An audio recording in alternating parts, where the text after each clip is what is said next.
Tu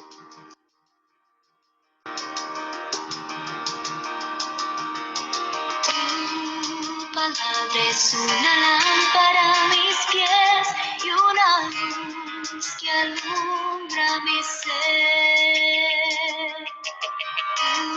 Tu palabra es una lámpara a mis pies y una luz que alumbra mi ser. Cuando tengo miedo, pienso que estoy perdida, aún allí tú estás. Y nada temeré mientras tú estés aquí. Acompáñame hasta el final. Tu palabra es una lámpara a mis pies y una luz que alumbra mi ser. Tu palabra es una lámpara a mis pies y una luz que alumbra mi ser. A pesar de tu amor, a veces tengo dudas. Te ruego, Jesús, sé mi guía. A tu lado quiero andar y amarte hasta el fin. Por favor, perdóname.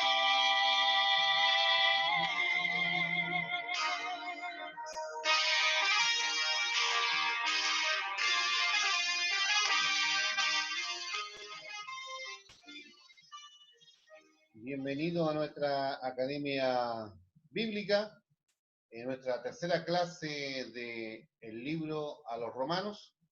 Estamos estudiando en forma sistemática, verso por verso, capítulo por versículo y secciones. Así que vamos a comenzar orando en este instante y dando gracias a Dios por esta linda oportunidad que Él nos da de compartir la palabra del Señor a través de este estudio maravilloso del libro de Romanos. Oremos al Señor. Padre, nos acercamos delante de tu palabra y pedimos por medio de tu Hijo que el Señor derramó su sangre para darnos la salvación. Gracias por darnos a tu Hijo y también nos has dado tu Espíritu Santo para revelarnos estas verdades y dar vida, Señor, a esta certificación de tu palabra que es las Escrituras. Gracias por lo que está haciendo y obrando a través de nuestros oyentes y amigos que siguen sistemáticamente nuestros estudios. Toda la gloria y la alabanza a ti. En el nombre de Jesús. Amén.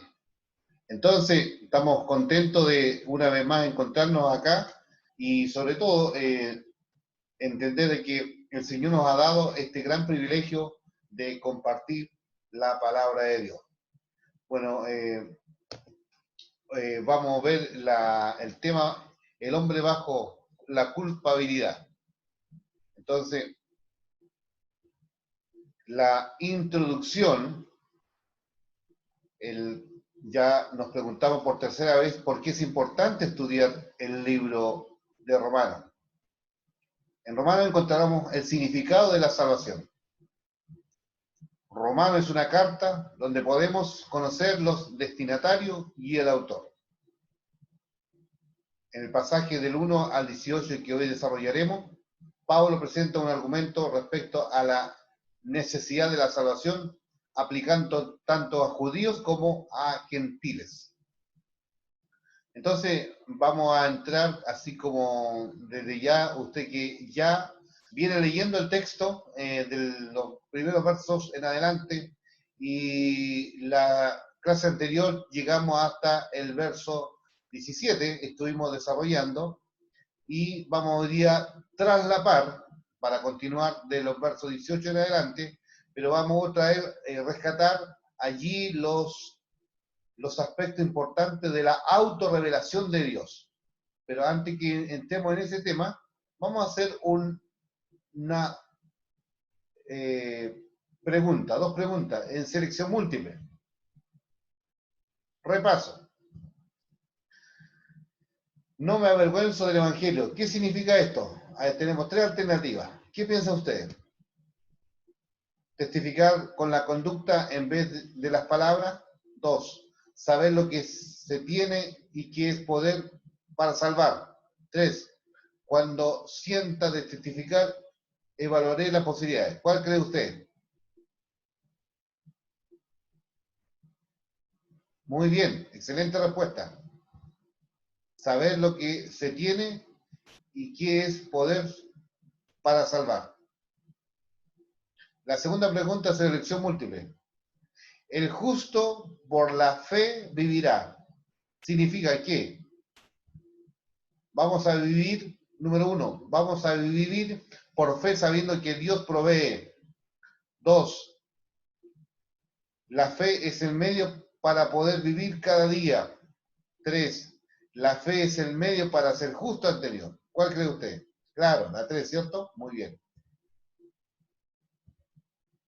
Entonces, como dijimos recién, antes de comenzar desde los versos que vamos a estudiar hoy, es importante que nos hagamos alguna pregunta que allí le hicimos al apóstol Pablo al escribir esta carta. Imaginémonos si entrevistáramos hoy día como periodista al apóstol y realmente él respondería tratando de tomar aquí de los versículos 16 en adelante, donde trasladamos para poder entrar del verso 18. Entonces, aquí vemos lo siguiente. En este diálogo con Pablo, le preguntamos, Pablo dice, no me avergüenzo del Evangelio. Pregunta, ¿por qué no Pablo? Y Pablo responde, porque es poder de Dios para salvación de todos los que creen. Verso 16b, la segunda parte del 16. Pregunta, ¿cómo es esto, Pablo? Pablo responde, es que en el Evangelio se revela la justicia de Dios, es decir, la forma en que Dios justifica a los pecadores. Verso 17. Pregunta otra vez, pero ¿por qué es necesario que sea así, Pablo?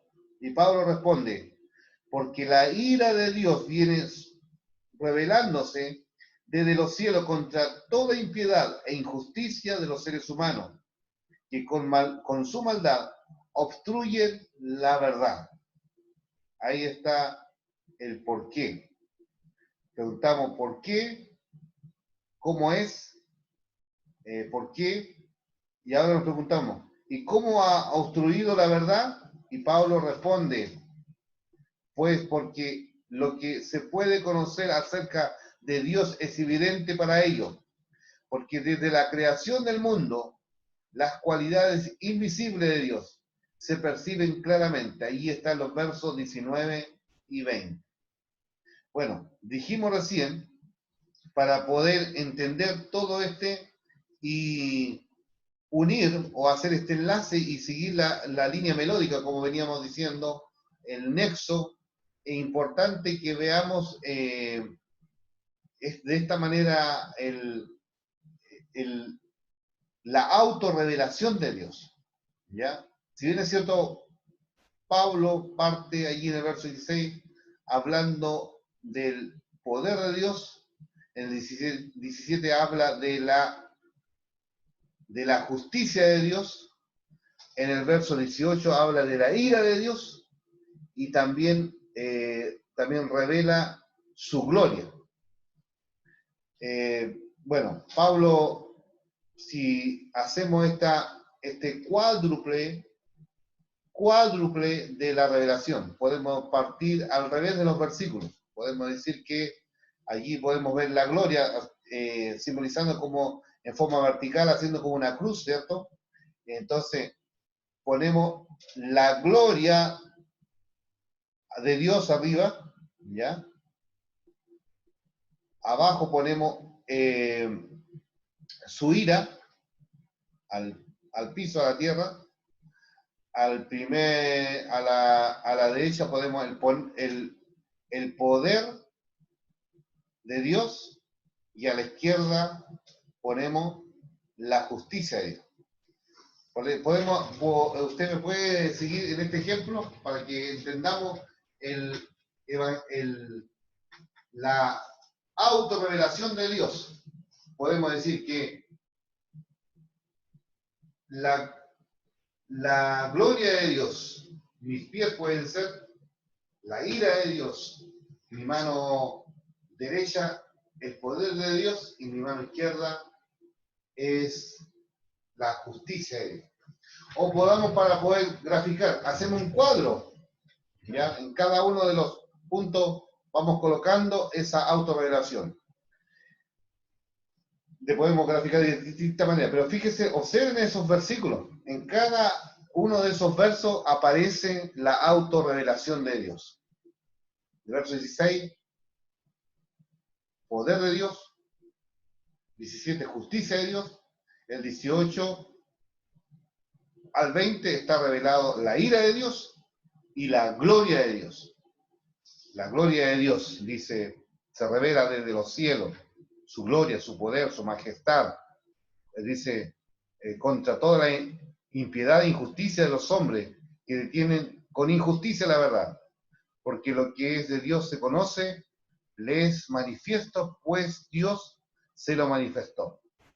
Porque todas las cosas invisibles de él, ahí viene, su eterno poder y deidad se hacen claramente visibles desde la creación del mundo, siendo entendida por medio de las cosas hechas, de modo que no tienen excusa.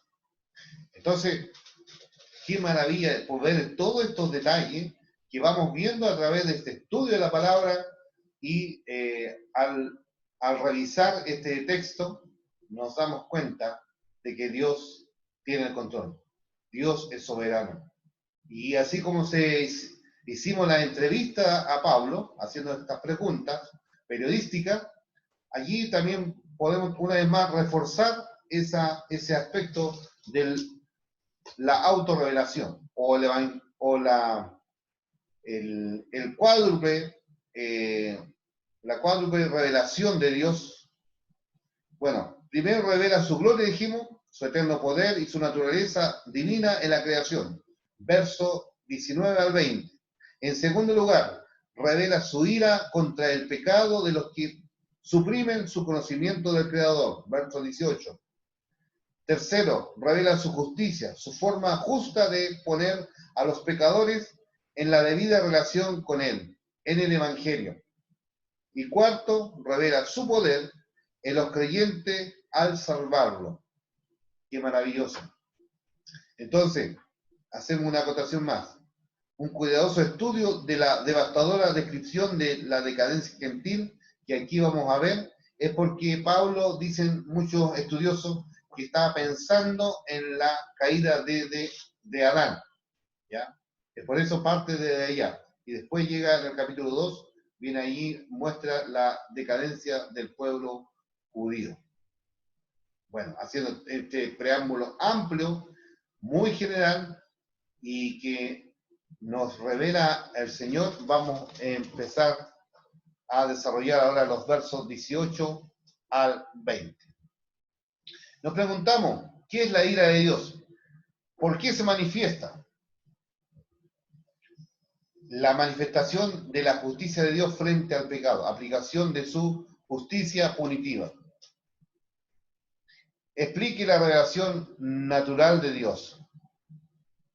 La naturaleza nos muestra un Dios poderoso, inteligente, minucioso, de orden, hermosura, que controla todas las cosas, revelación general.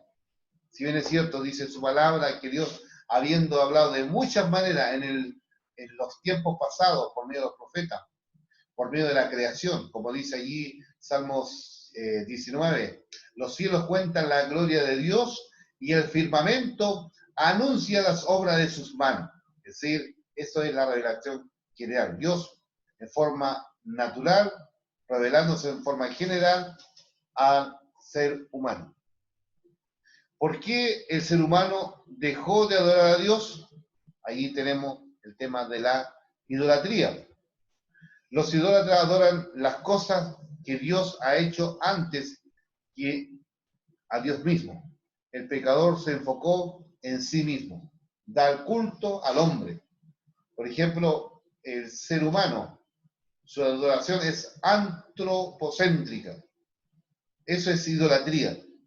Cuando yo destrono a Dios y pongo en primer lugar adorándome a mí mismo, estoy dando culto a las criaturas y no al Creador. Entonces, si leemos hasta el 23, leemos estos versículos, dice lo siguiente. Mire, para poder leer un poco en lenguaje más, en un lenguaje sencillo, permítanme leer de la versión Reina Valera contemporánea. Dice lo siguiente. La ira de Dios se revela desde el cielo contra toda impiedad y maldad de quienes injustamente retienen la verdad. Para ello, lo que Dios se puede conocer es evidente, pues Dios se lo reveló. Porque lo invisible de Dios, es decir, su eterno poder y su naturaleza divina, se hacen claramente visibles desde la creación del mundo y pueden comprender por medio de las cosas hechas, de modo que no tienen esa excusa. Pues a pesar de haber conocido a Dios, no le glorificaron como a Dios, ni le dieron gracia, sino que se envanecieron en sus razonamientos y su necio corazón se llenó de oscuridad. Aunque afirmaban que eran sabios, se hicieron necios y cambiaron la gloria de Dios. Aquí viene la idolatría. Y cambiaron la gloria de Dios, inmortal, por imágenes de hombres, mortales, de aves, de cuadrúpedos y de reptiles. Eso es lo que hace el hombre cuando se desvincula de Dios, cuando ya no quiere depender de Dios. Y aquí acabamos de leer estos pasajes. Entonces, pasamos a la sección 24 a 28, que leo lo siguiente. Dejados a su libre albedrío. Por lo tanto, el hombre, al desvincularse de eso, dice que allí el apóstol menciona tres aspectos por la dureza del corazón del ser humano. Y dice de esta manera. ¿Qué significa que Dios los entregó? Dice en primer lugar, allí en el verso 24 dice que los entregó a los malos deseos de su corazón. Eso en primer lugar. En el verso 26 dice que los entregó a pasiones vergonzosas. ¿Ya? Y el verso 28 dice que lo entregó a una mente depravada para hacer cosas que no convienen. Es decir, siempre Pablo vemos como que trabaja esta triada o esta trípode o esto, como los tres puntos, las tres ideas. ¿Ya? Si bien es cierto, aquí cuando recién veíamos la autorrevelación de Dios, ahí se mencionaban cuatro aspectos de lo que Dios es. ¿Ya? Pero acá habla del hombre que dice que frente a todas estas cosas, Dios los entregó. ¿Qué significa Dios los entregó? Cuando las personas rechazaron a Dios, Él les concede vivir como hayan escogido, pero sufren las consecuencias naturales de sus pecados. ¿Por qué es pecado la sexualidad fuera de lo que dijo Dios? La sociedad no es lo que establece el patrón de las leyes de Dios. Muchos creen que sus deseos son normales y que tienen el derecho de expresarlo, pero los deseos que violan la ley de Dios son indebidos y deben controlarse. ¿Qué es una mente reprobada? Nos preguntamos según allí en el verso 28.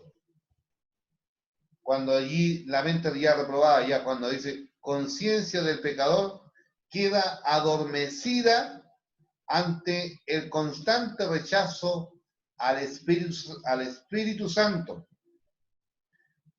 En este estado es donde el hombre conduce sus deseos egoístas alejado de Dios. Por lo tanto, dice la Biblia, por cuanto todos pecaron y están destituidos de la gloria de Dios. Fallamos, hemos cerrado al blanco y por eso Dios no puede ver la maldad del pecado, porque Dios es santo, santo, santo. Y ante su santidad, Él demanda que su pueblo sea santo. Es por eso que cuando Cristo vino a este mundo, Él carga toda nuestra maldad, todo nuestro pecado. Y por eso allí dice que en un momento Él dice, Dios mío, ¿por qué me has desamparado? Porque allí el Padre estaba viendo en Cristo la maldad de los hombres cargado en Él. Más Jehová cargó en Él el pecado de todos nosotros. Y cómo nos da gracias a Dios por el unigénito Hijo de Dios, quien vino a este mundo a rescatarnos de la muerte eterna. Por eso allí dice, pero Dios, que es rico en misericordia, por su gran amor con quien nos amó, aun estando muertos, nos dio vida juntamente con Cristo, por gracia soy salvo. Y ahí tenemos privilegio a través de Cristo. Dice, y nos hizo sentar en los lugares celestiales, para anunciar en los siglos venideros las abundantes riquezas de su gracia. Estamos llamados para, de antemano, que Dios preparó en este plan eterno, en su tiempo, en ese tiempo de Dios, el kairos de Dios, planificando para que nosotros en este tiempo, espacio y tiempo, comprendiéramos el gran amor, el profundo amor de Dios. Por eso dice allí, Romanos 5:8, más Dios muestra su amor para con nosotros, en que siendo aún pecadores, Cristo murió por nosotros. Atestado de pecado, verso 29 al 31. Leo de otra versión acá, Dios habla hoy, que dice lo siguiente: están llenos de toda clase de injusticia, de perversidad, de avaricia y maldad.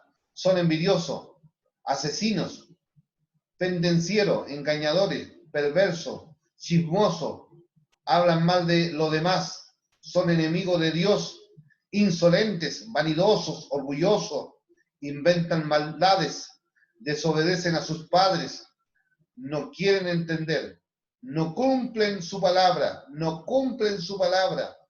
no sienten cariño por nadie, no tienen compasión, saben muy bien que Dios ha decretado que quienes hacen estas cosas merecen la muerte y sin embargo las siguen haciendo. Hasta ven con gusto que otros las hagan. Ese es el hombre porque se ha apartado de Dios. Ese es el hombre porque él dejó a Dios. Ese es el hombre porque Dios como dice allí, su palabra dice que estábamos destituidos de la gloria de Dios.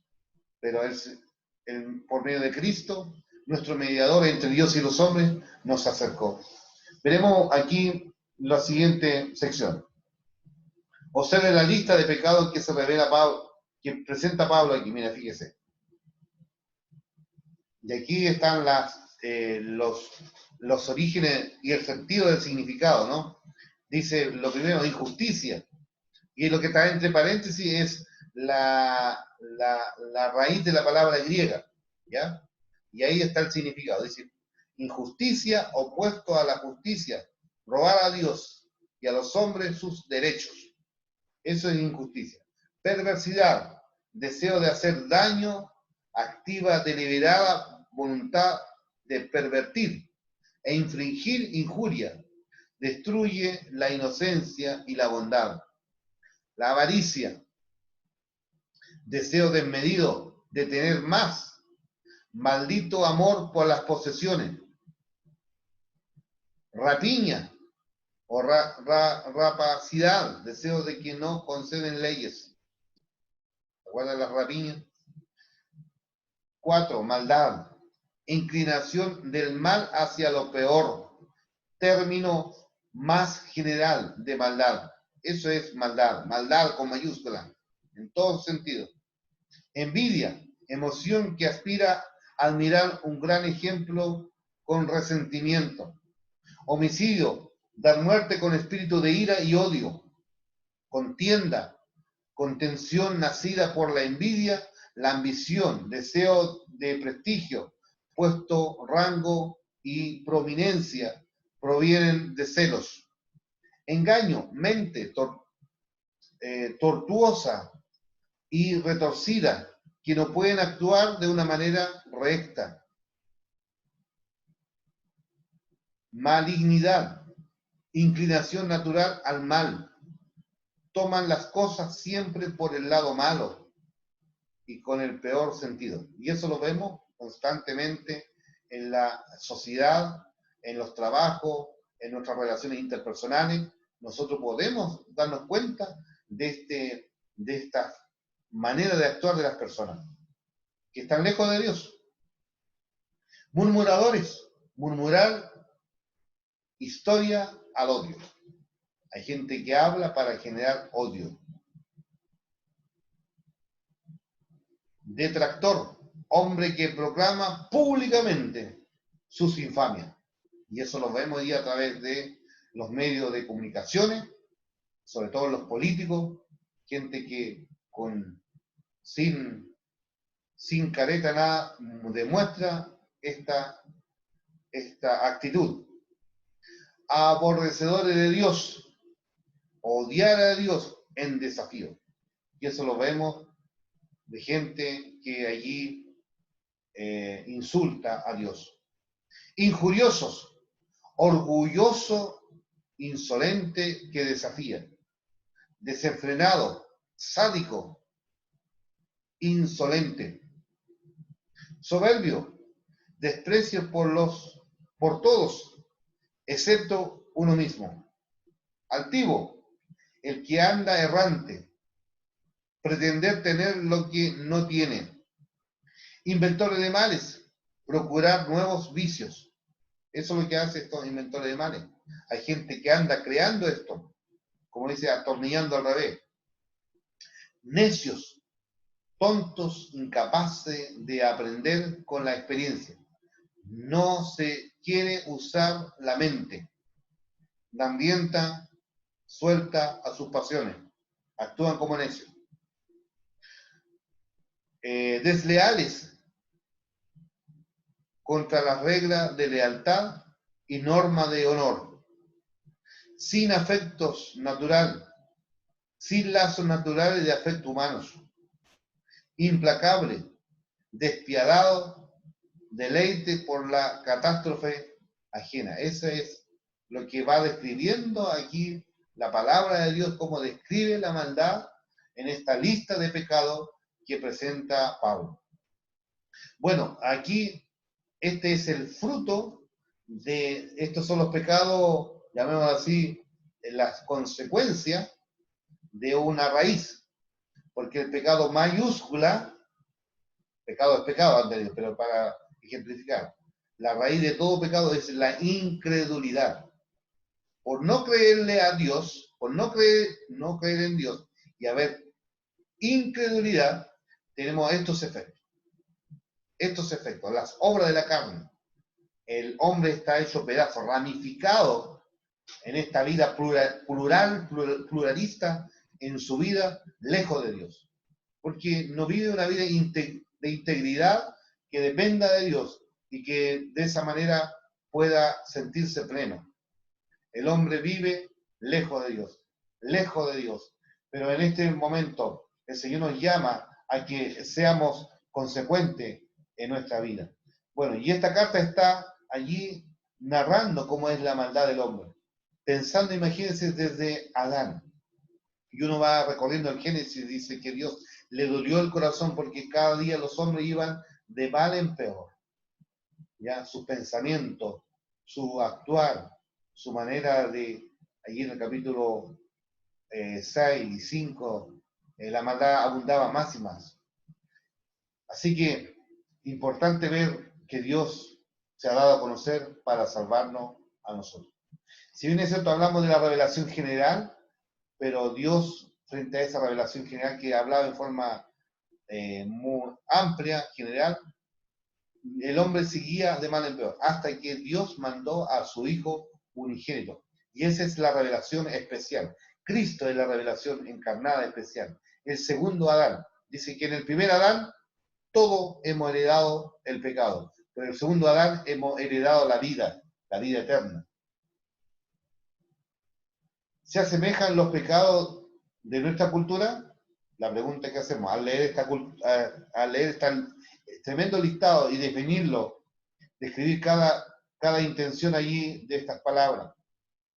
¿Quién nos dice esto?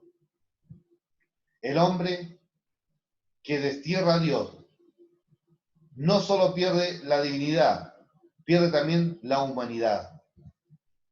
¿Dónde comienzan todos estos pecados? En la mente. Allí el libro de Santiago habla, dice que bajo nuestra concupiscencia, y grafica el pecado como la gestación de un ser humano. Dice que se gesta, nace, da la luz el pecado, y al gestarse luz da como resultado la muerte.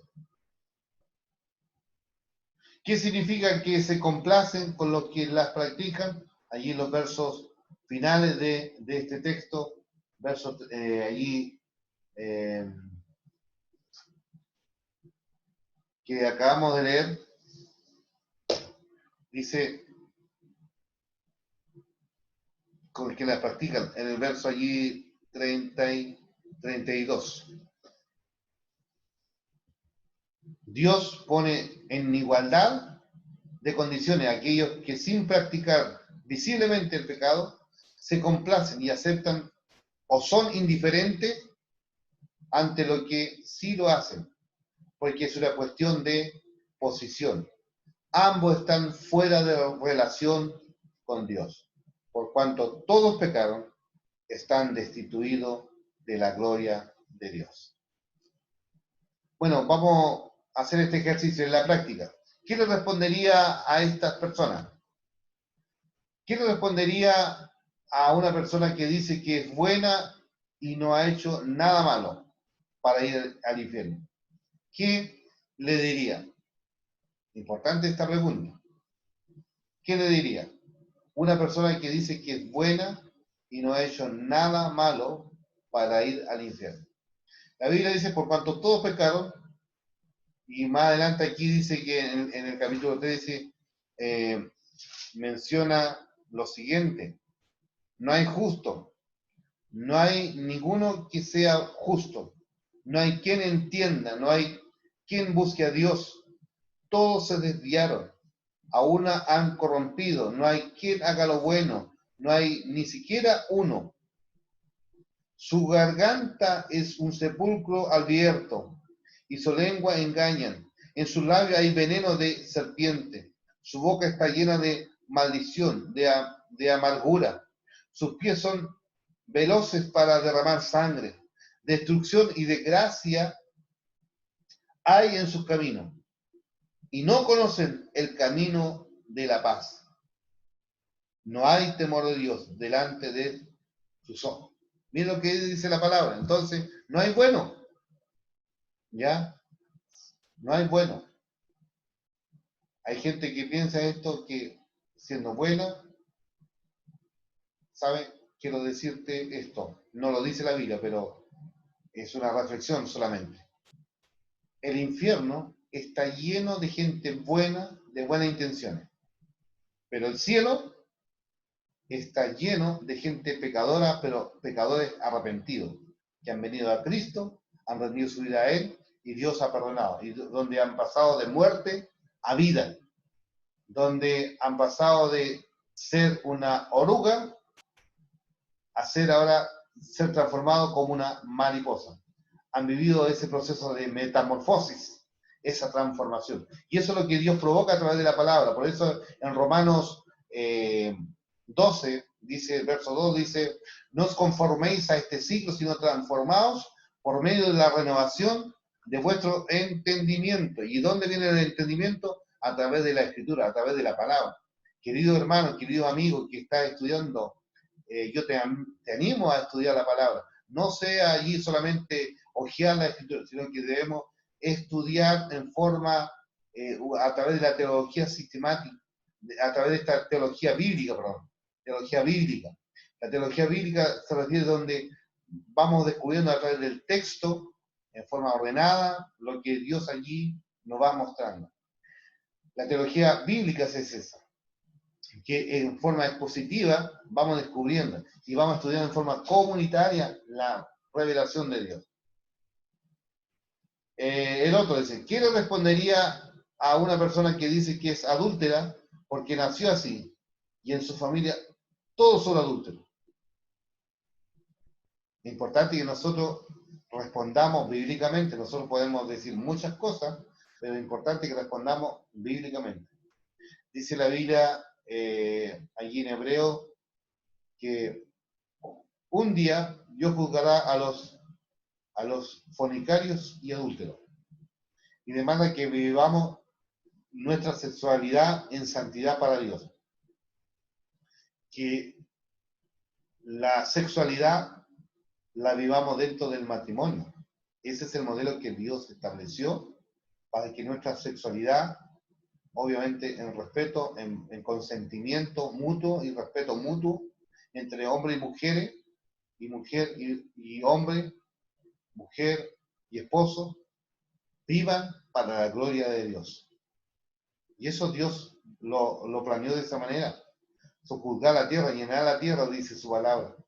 Pero de esta manera. Porque dice los adúlteros, es una que Dios lo juzgará. ¿Por qué estos pecados? Porque rompen el diseño divino. Es por esa la razón. Porque Dios estableció la familia. Y Dios no estableció la poligamia. La poligamia es producto del pecado del ser humano. ¿Qué le respondería a una persona que dice que la Biblia está contra de la fornicación, pero no de la pornografía? Ajá, buena pregunta. Por eso es importante que indaguemos mucho más. ¿Sabe la palabra fornicación? Viene de la raíz griega que significa porneia, que significa fornicación. Por lo tanto, el que ve pornografía está en fornicación virtual, en fornicación visual. Está también en pecado. Por eso, muchas veces tenemos que hacer correcciones de nuestra manera. ¿Cómo pensamos bíblicamente? A veces, a mí me da mucha pena ver a cristianos que a veces viven una vida tan liviana y no le toman peso a la santidad de Dios y quizás por descuido y por no ser diligente y no escudriñar la Escritura, viven en esta área muy lejos de Dios. No honran a Dios con su sexualidad. Por eso los jóvenes, el Señor nos manda, dice allí a través del apóstol Pablo, le escribe a Timoteo que huya de las pasiones juveniles, huya.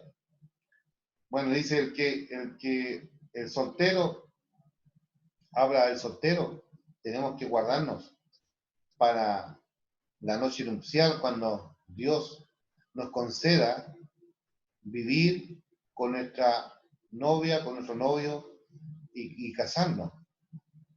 Esperar hasta allí consumar lo que el Señor planeó, pero dentro de las normas divinas. No es que un día ando, un día estoy, un día no estoy, sino que debemos hacerlo honrando al Señor, porque nuestros cuerpos, dice, son templos del Espíritu Santo. Por lo tanto, tu vida, tu cuerpo, le pertenece al Señor. no debe dar culto a tus pasiones, más bien que esas sean controladas por el Espíritu Santo. Entonces, hay mucho que decir. Bueno, estos temas constantemente lo estoy hablando con la juventud, pero no quiere decir también que en los matrimonios debemos tocar esos temas de la sexualidad, porque hay muchos cristianos hoy en día quizás preocupados más de otras cosas, pero dejan de lado estas cosas esenciales. Esenciales. Vivir para la gloria de Dios, como vivir bajo la guía y de la palabra del Señor. Conclusiones de este estudio de hoy. Estamos llegando ya al final. Todo ser humano sabe que Dios existe, pero oculta esa verdad y sigue su propio deseo. Claro, todo ser humano sabe que Dios existe, pero lo oculta. Toda rebeldía a Dios es pecado, merece el castigo por la falta. La consecuencia es inevitable, la muerte. Está establecido que los hombres, dice, mueran una sola vez y después el juicio, dice allí Hebreo 9:27. Dios ha provisto la única manera de alcanzar la salvación a través del sacrificio de Cristo. Ese es el medio que Dios planeó. El primer paso para alcanzar salvación es reconocer la necesidad de ser salvos, porque todos somos pecadores. Bueno, para repasar y tomar en cuenta aquí después el verso a memorizar, vamos a hacer estos 8 enunciados con verdadero y falso. ¿Qué piensa usted? Una mente reprobada jamás alcanzará la salvación. ¿Verdadero o falso? Falso. Porque la Biblia dice, lo vil del mundo escogió Dios, lo menospreciado, lo que no era, Dios lo transformó. ¿Quién éramos? No éramos tierra buena, Dios hizo que nosotros seamos esa tierra buena para que la semilla del Evangelio llegase y pueda producir fruto, el 30, el 70 y el 100 por uno. La ira de Dios se manifiesta primero contra los pecados de sexualidad. ¿Qué piensa usted? ¿Verdadero o falso? Falso. ¿Ya? No hay pecado favorito. Todo es pecado ante el Señor. Pero aquí podemos graficar algunos pecados, ¿no? En el sentido de agruparlos. Hay pecados, por ejemplo, en el área de la sexualidad, hay pecados en el área de las sociales, hay pecados religiosos y hay pecados personales. Si podemos agrupar de esa manera, hacer ese ejercicio. Por ejemplo, cuando leemos allí la obra de la carne, según Gálatas, allí se puede agrupar esos 4 grupos. Pecados religiosos, pecados sociales, pecados sexuales y pecados personales. Entonces, pecado es pecado, pero podemos agrupar que nos pueden ayudar para comprender en qué agrupación estoy y estoy cometiendo pecado. Y a veces de repente como religiosos cometemos muchos pecados que allí, y Satanás siempre usará la religión, fíjese, Satanás usa la religión para engañarnos. Y quiero decirte de que en Génesis vemos el primer prototipo religioso cuando Adán, ¿qué es lo que hace? Cuando él comete pecado, él tiene miedo, se esconde. ¿Y qué es lo que hace frente a su vergüenza? Él se tapa con hoja de higuera. Y ese es el prototipo de la religión. Que cuando el hombre está en pecado, trata de hacer cualquier cosa para cubrir. Y ese es el esfuerzo humano, la higuera de ponerse. ¿Y qué es lo que hace Dios? Después tiene que, a través de un animal muerto que derrama su sangre, Dios lo viste con ese cuero, Dios después le saca esa higuera y donde lo viste ahora a través de este animal que fue sacrificado para expiar el pecado. Y sabe, el Señor también nos viste. ¿Cuántas veces nosotros llevamos esa ropa sucia, esa ropa vieja? Por eso el Señor nos dice a través del apóstol ahí, vestido del Señor, vestido de justicia, vestido, despojado del viejo hombre que está viciado, vestido del nuevo hombre. Y eso es lo que está llamando el Señor. Todo pecado es concedido primeramente en la mente del hombre. ¿Verdadero o falso? ¿Qué piensa usted? Verdadero. Todo parte allí en la mente. Por eso debemos llenar la mente del conocimiento del Señor. Como dijimos recién, no os conforméis a este siglo, sino transformados por medio de la renovación de vuestra mente, de nuestro entendimiento, para que podamos comprobar cuál es la voluntad de Dios, que es agradable y perfecta. 4. Las consecuencias del pecado es la muerte. Entonces, toda persona que muere evidencia que nació siendo pecador. ¿Verdadero o falso? Verdadero. 5. Los pejuanenses son menos pecadores que los guatepeque. Esto es para reírnos, ¿no? Por supuesto que es falso. 6. Los homosexuales y adúlteros tienen más permiso para pecar, porque nacieron con esos deseos y no lo pueden controlar. ¿Verdadero o falso? Falso. ¿Ya? El homosexual no es que sea más pecador que yo. Estamos en la misma condición. No podemos decir que ellos son más pecadores, todo lo contrario. Si tú no vives eso es porque Dios, en tu gracia, en su gracia divina, nos rescató y nos ha apartado para Él. 7. Cristo perdonará a los que no escucharon el Evangelio, porque Dios nunca se las reveló de ninguna manera. ¿Verdadero o falso? Falso. 8. El que quebranta la ley moral de Dios está en la misma posición que el que solo se complace con ver que se quebrante. Interesante. Maravilloso, ¿no? Verdadero. Versículo a memorizar. Verso 32, ¿cierto? 1:32. Quienes habiendo entendido el juicio de Dios, que los que practican tales cosas son dignos de muerte, no solo las hacen, sino que también se complacen con los que practican. Repitamos de nuevo. Quienes habiendo entendido el juicio de Dios, que los que practican tales cosas son dignos de muerte. ¿Se acuerdan del listado de pecados? No solo la hacen, sino que también se complacen con los que la practican. Hay gente hoy día se ríe de las maldades. Hay padres que hoy día se ríen de sus hijos de su maldad y no le corrigen a tiempo. Es importante que entendamos esto, mi hermano. Entonces,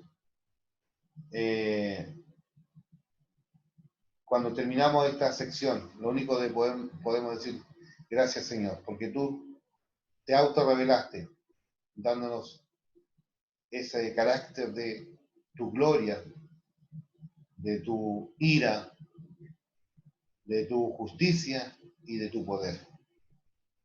Estas 4 aspectos del Dios cuádruple, de su naturaleza divina.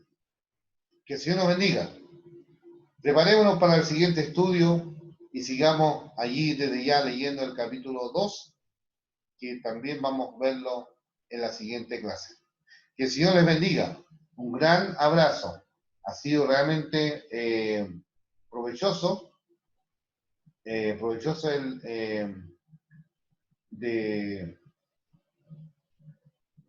provechoso de terminar este estudio de este capítulo 1. Que el Señor te bendiga.